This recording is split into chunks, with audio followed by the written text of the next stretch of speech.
মানবিকতার উজ্জ্বল দৃষ্টান্ত স্থাপন করে নিরাপদ বৃদ্ধাশ্রমে বসবাসরত অসহায় ও অবহেলিত বৃদ্ধ বাবা মায়েদের মাঝে একবেলার খাদ্য সামগ্রী বিতরণ করেছে friends tutor home coaching centre. দেখতে পাচ্ছেন আমরা ফ্রেন্ডস টিউটর হোম কিশোরগঞ্জ উপজেলা মেডিকেল মোড়ে অবস্থিত একটি কোচিং সেন্টার, এবং আমরা আমাদের শিক্ষাদানের পাশাপাশি বিভিন্ন মানবিক কাজে আমরা অংশগ্রহণ করি। তার এই প্রেক্ষিতে আমরা এই বৃদ্ধাশ্রমে আসছি, এই বৃদ্ধ মায়েদের জন্য কিছু নিয়ে আসছি। আর এখানে উপস্থিত আছেন আমাদের ফ্রেন্ডস টিউটর হোম FTS-এর পরিচালক সম্মানিত রাজা স্যার আজকের এই উদ্যোগটা তিনি গ্রহণ করেছেন।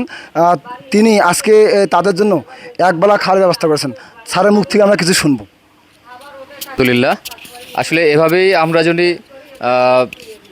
প্রত্যেক মানুষের জন্য সেবা করতে পারি, আমরা যেন এভাবে দুঃখী মায়েদের পাশে বাবাদের পাশে যেন দাঁড়াতে পারি, এই শিক্ষায় আমরা যেন সবাই শিক্ষিত হতে পারি।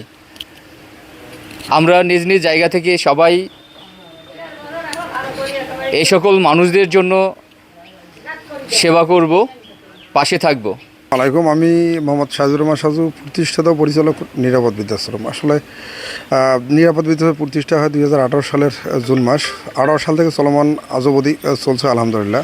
ওপরে আল্লাহর রহমত এবং সবার সহযোগিতায় এই প্রতিষ্ঠান চলে। তো আমি আসলে সবাইকে একটা জিনিসই বলি, সেটা হচ্ছে আপনারা নিরাপদ বৃদ্ধাশ্রম পরিদর্শন করে এই অসহায় আশ্রয়হীন রাস্তায় পড়ে থাকা বেওয়ারিশ বৃদ্ধ বাবা আমাদের পাশে দাঁড়ানোর জন্য সবসময় বিনীত অনুরোধ করি।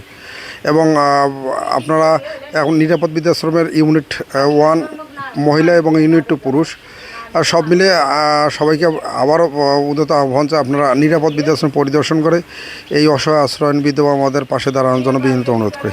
আসসালামু আলাইকুম।